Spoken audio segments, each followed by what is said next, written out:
जी पीजे मीर साहब, ये मामला जो है वो इतना सादा रहेगा कि 90 दिन से ऊपर चले जाए, और जो 2-3 सियासी जमातें हैं जिसमें पाकिस्तान पीपल्स पार्टी सर फहरिस्त है, PTI भी बात कर रही है, जमात इस्लामी भी कह रही है कि आइन के मुताबिक 90 दिन में होना चाहिए, तो दूसरी जानिब एक दरख्वास्त भी इलेक्शन कमीशन में आ गई है सुप्रीम कोर्ट बार की कि ये जो हल्का बंदियों का मामला था ये वैसे ही कलअदम किया जाए, 2 निगरान हुकूमतें थी, इख्तियारात का तजावुज़ है, तो ये मामलात सादा तरीके से आपको लगता है मुस्तकबिल में चलेंगे या इलेक्शन पे भी नई पेचीदगी सामने आ रही है?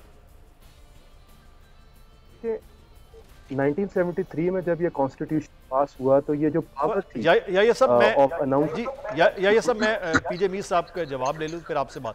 जी पीजे मीर साहब देखिए, मुदस्सिर, सबसे पहले अभी देखें ना, अभी हम टेक्निकलिटीज पे बात कर रहे हैं कॉन्स्टिट्यूशन के, ये आर्टिकल फलाना आर्टिकल 6 लगाने पे तो सारे खड़े हो जाते हैं, इसको लगाओ।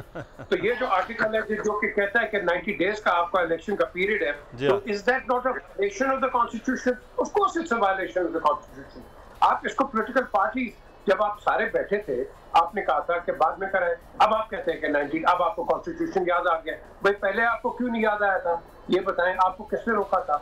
तो क्वेश्चन उठता है यहाँ कि हम हर कॉन्स्टिट्यूशन को हम यूज करते हैं where and as is necessary, क्योंकि जो मुझे सूट करेगा मैं उसको यूज कर लूंगा, नहीं करेगा तो मैं उस पर डिबेट कर दूंगा। अब ये मेरे भाई ये लीगल एक्सपर्ट है, आप इनसे भी पूछ लीजिए कि इंटरप्रिटेशन ऑफ द कॉन्स्टिट्यूशन हर तरीके से इंटरप्रिटेशन हो रही है। तो अगर हम इंटरप्रिटेशन पे फंस गए सारे, तो अब आप मुझे बताएं, तो फिर आप इस कॉन्स्टिट्यूशन को रीराइट करें, इसको रिविजिट करें, क्योंकि हमने कॉन्स्टिट्यूशन का तो बहुत बिखरा कर लिया हुआ है, तो हम कब तक इस कॉन्स्टिट्यूशन के साथ खेलते रहेंगे? तो ये वक्त आ गया, आप अपने आप को रिव्यू करना है। इकोनॉमिक रिफॉर्म्स है, कॉन्स्टिट्यूशनल रिफॉर्म्स है, आपके पास बहुत आपसे रिफॉर्म्स करने का वक्त है।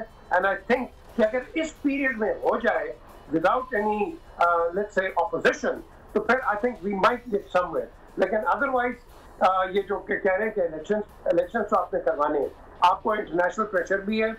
उन्होंने कहा, अमेरिकन जो कहते हैं, उन्होंने कहा जी कि अगर ना हो तो even IMF will be rethinking about loans. सब आप खुद सोचो कि वो इंडिकेटर दे रहे हैं आपको, कहा कुछ नहीं है लेकिन इशारा कर दिया है।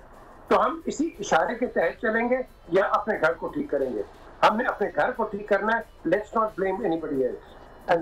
इसमें याया फरीद साहब, ये अगर मामलात सुप्रीम कोर्ट चले जाते हैं तो क्या सुप्रीम कोर्ट के पास ये इख्तियार है कि वो चीज़ें जो इस वक्त हल्का बंदियों के मामलात पर चल रही हैं पूरे का पूरा, वो वहाँ पर उन जो मरदमशुमारी की मंजूरी है CCI की, उसको ही अगर कलअदम कर देते हैं तो फिर तो सारी चीज़ें ख़त्म हो जाएंगी, फिर तो 90 दिन के अंदर अंदर इंतखाबात कराने होंगे, वो भी पुरानी मरदमशुमारी पर? क्या ऐसा हो सकता है आइन की रूह के साथ? टेक्निकली मैं पूछ रहा हूँ। सुप्रीम कोर्ट के पास under article 1843 of the constitution बहुत वाइड पावर्स हैं, और ये कहना कि सुप्रीम कोर्ट इसके ऊपर फैसला नहीं कर सकती वो तो गलत होगा, because supreme court is eligible to decide on such matters.